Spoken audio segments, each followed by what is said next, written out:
नमस्कार साथियों, आज हम लोग बात करेंगे हमारे जनपद में हुई एक घटना के बारे में और बहुत ही संवेदनशील घटना है। इसके कानूनी पक्ष को भी जानेंगे हम लोग। और ये क्यों जानना ज़रूरी है, क्योंकि हम भारत के नागरिक हैं और भारत का कानून इस विषय में क्या कहता है, इस चीज़ को जानना हमारा अधिकार है। चलिए शुरू करते हैं। क्या क्या प्रोविजो हैं इनके लिए। देखिए, 3 तरह के दंड जो हैं इनके लिए निर्धारित किया गया है। दंड 3 तरह के निर्धारित हैं। पहला, तो इनके अगेंस्ट एक क्रिमिनल केस रजिस्टर किया जाएगा। क्रिमिनल केस रजिस्टर किया जाएगा और वो बीएनएस की धारा जो है 106 पार्ट 1 में रजिस्टर होगा, क्लास 1 में रजिस्टर होगा। और जिसे हम लोग पहले 304A कहते थे आईपीसी में, वो अब कन्वर्ट कॉरस्पॉन्डिंग सेक्शंस ये है। अब आगे आता है और क्या हो सकता है, तो कंज्यूमर प्रोटेक्शन एक्ट है। कंज्यूमर प्रोटेक्शन एक्ट के अकॉर्डिंग कंपनसेशन अलॉट हो सकता है कंज्यूमर कोर्ट से। और तीसरा क्या होता है, इस तरह की नेग्लिजेंसी पाई जाती है जो कि वाकई बहुत दंडनीय है, तो लाइसेंस मेडिकल बोर्ड जो है इनका कैंसिल कर देगा। बोर्ड में कंप्लेंट हम लोग करते हैं तो कैंसिल कर देगा। ये 3 तरीके की रेमेडी जो है इन आप पब्लिक को अवेल है, वो 3 तरह की रेमेडी पा सकती है। अब एक्ट क्या कहता है, कानून क्या कहता है, कितना इनको क्रिमिनल केस में दंड मिल सकता है, तो सेक्शन 106 का बीएनएस का क्या मोटिव है और क्या इसका मंशा है, इसके बारे में चलिए जानते हैं। पहला 106 क्या कहता है, causing death by the negligence, उपेक्षापूर्ण कृत्य के लिए व्यक्ति को दंड देना जिससे किसी की मृत्यु हुई है।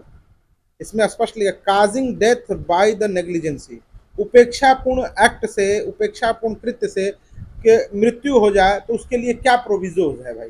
However causing the death any person doing by the any rash और negligent act not amounting the capable homicide, जो मानव वध की प्रकृति के बराबर का ना हो, समझे, मानव वध की श्रेणी में ना आता हो, shall be punishable with the imprisonment of either description for the term which is may extended to 5 years, 5 साल तक की सजा हो सकती है कॉमन पर्सन को, and shall also liable to fine such।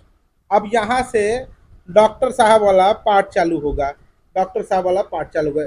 अब देखते हैं, if such act done by the register medical practitioner, इस तरह का कार्य जो है एक पंजीकृत डॉक्टर द्वारा किया जा रहा है, while performing the medical procedure, जब वो हम मेडिकल प्रोसीजर को परफॉर्म कर रहा है, he shall punish with the imprisonment of either description for the term which is may be extended to 2 years, doctor साहब को 2 साल से ज्यादा की सजा नहीं दी जा सकती है। And shall also liable to fine, अर्थ दंड भी दिया जा सकता है साइमल्टेनियसली, बोथ एक साथ दिया जा सकता है। तो आपने देखा कि कानून इसके संबंध में क्या करता है, उनको एक जो विक्टिम फैमिली है उनको क्या रेमेडीज हैं, तो फर्स्ट क्रिमिनल केस, दूसरा जो है कंज्यूमर प्रोटेक्शंस, और तीसरा जो है मेडिकल बोर्ड में कंप्लेन करने पर मेडिकल बोर्ड के सामने कंप्लेन का लाइसेंस कैंसिल के संबंध में हॉस्पिटल और डॉक्टर दोनों के लिए प्रोविजो है।